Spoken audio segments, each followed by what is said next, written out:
Yo, what's good people? It's TooBizyGaming. We're live, we're direct, and we are in full effect. Now, of course, with the build up to Wilds, there's a few videos that obviously I would like to put out, and a few of them covering some topics that people may not know a lot about. But there's also a few videos I want to put out there that kind of just shows a few things that I really want to see return to Wilds. Now, this video specifically is based on 5 monsters, maybe 5.5 monsters that I would like to see return to Wilds, get a revamp in moveset, graphics, and I just think that it will be good for newer hunters to go up against some of these monsters, just in case if they haven't fought them in previous games. Now, if you like this type of content or any of the previous Monster Hunter videos, please subscribe to the channel, drop a like, and of course, comment below. Let me know what monsters that you would like to see return to Wilds. Let's get straight into this. First monster I'm going to talk about, and I'm pretty sure I spoke about it in a previous video talking about monsters that I would like to see return, is Namielle. Now, this is one of my favorite monsters visually, and of course, when you're hunting, I think it's just a really fun fight. It's something that's really unique, and when the monster was revealed for World, I knew that there was something wild about this monster. I personally think it would suit something like Wilds, so hear me out. Graphically, it's a spectacle, as most stuff in World and Iceborne is. We get 2 weapons, so I think this monster having 2 elements, it's also like a good knowledge check in and around elemental builds, and of course, thanks to how well Rise and Sunbreak push build diversity, Namielle does well in supporting that. Going back to it though, everything about this fight is pretty sick in my opinion. The sound design, the influence that the monster has on the map, and you know, the Coral Highlands, I just think it's really cool, obviously with like darker skies and you know, the water that it leaves around the map. Me personally, I just think that this monster should return. No way should the assets just be left behind, and you know, for people that didn't get to enjoy World and Iceborne, you're gonna miss out on this monster. So please, Capcom, bring this monster back. And my second choice is a little bit of a curveball, and I think it's what adds the 0.5 to this list. It's gonna have to be Akantor and Ukanlos. I personally think it's time we see these titans get a moveset revamp. You know,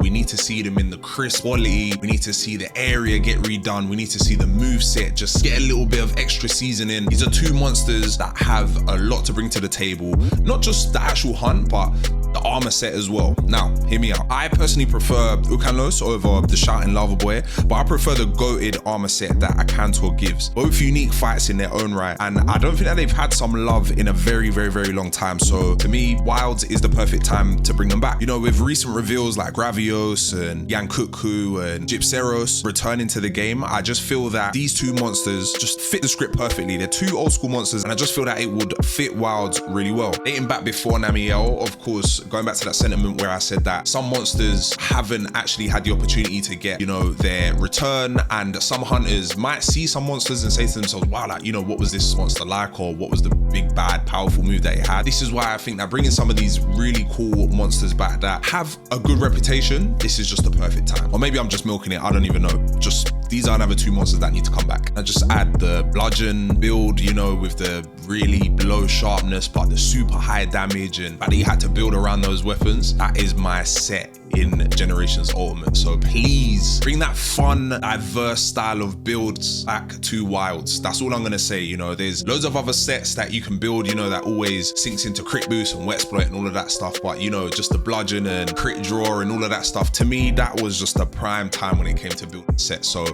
this is a good opportunity to do so. And if you are into gaming OSTs and are a big fan of a lot of the Monster Hunter themes, please check out both of these monsters themes. They are sick.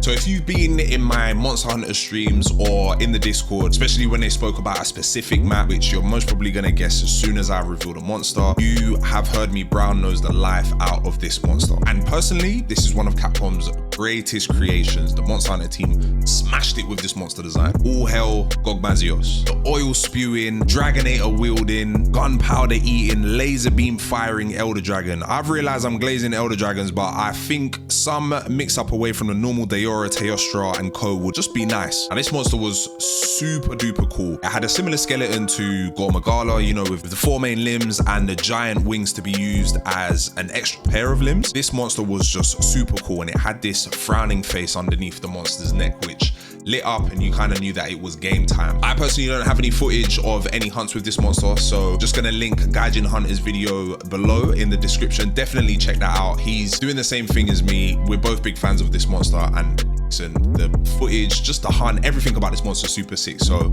yeah, that footage is linked below. Now, like I mentioned, with the oil basin been revealed, I think Gogma would be pretty cool, and I'm sure could work in the story as well. Mixed the fan respect with the influence from 4U in Wilds. I just personally think it would allow Gogma to fit right in. And once again, it's bringing that throwback monster vibes back to Wilds. And of course, it's allowing the newer hunters to just experience some of the greatness that was on 4U and just previous games that they may not have had the opportunity to play. Just think obviously bringing them back, similar to what they're doing with some of the monsters that have already been revealed for Wilds. This is just a sick opportunity to do so. And of course, the armor is just sick. So yeah, this is the perfect opportunity for that. Let's take it back to somebody that I'm pretty sure majority of the hunters know about. It is Mr. Tetsucabra. And I'm just gonna start off by saying how much I miss the Santoku Riva, the Tetsucabra's greatsword. That greatsword is sick. It's such a cool design. It looks really, really, really slick. It's something that just would never really imagine to come from the Tetsucabra as well. So I just think when the monster's good fun, the armor's sick, and the weapon design, like you could tell that the team has had some fun with that.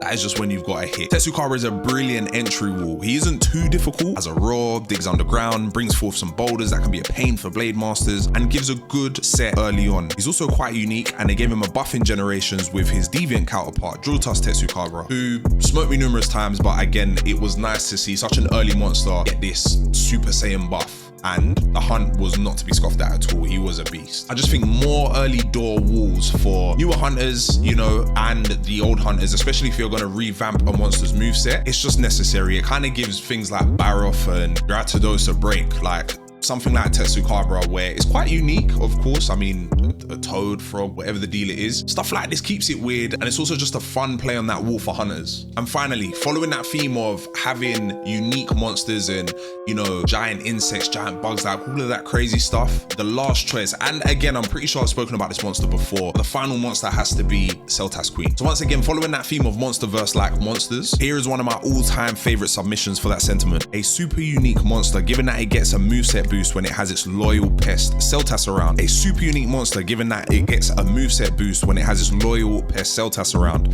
This monster is a powerhouse that has a few annoying ailments it delivers, which is soiled, stunned, and water blight. And I'm a firm believer in teaching hunters straight pain and suffering. I mean, it sounds a bit dark, but it works. When you figure out all of these different elements that a monster gives you, that is when you start to figure out what items to bring, and it allows you to figure out, okay, if I've been soiled, I have to bring a deodorant. If I've got water blight, I need to bring a no-berry. Or even if your armor allows you to negate some of those things, that's when you start to build towards some of these hunts to make it a whole lot easier. And that's what Monster Hunter is all about. A super unique monster, given that it gets a moveset boost when it has its loyal pest Seltas around. This monster is a powerhouse that has a few annoying ailments it delivers, which is soiled, stunned, and water blight. And I'm a firm believer in teaching hunters straight pain and suffering. I mean, it sounds a bit dark, but it works. When you figure out all of these different elements that a monster gives you, that is when you start to figure out what items to bring, and it allows you to figure out, okay, if I've been soiled, I have to bring a deodorant. If I've got water blight, I need to bring a no-berry. Or even if your armor allows you to negate some of those things, that's when you start to build towards some of these hunts to make it a whole lot easier. And that's what Monster Hunter is all about. A side note as well is that this monster rewards you with some insane looking armor, which I just think is another thing that adds to the whole monster being a fun hunt and, you know, learning its attack patterns and stuff like that. But then figuring out that the armor set that it gives you looks really cool just adds to the package completely. Once again, bring back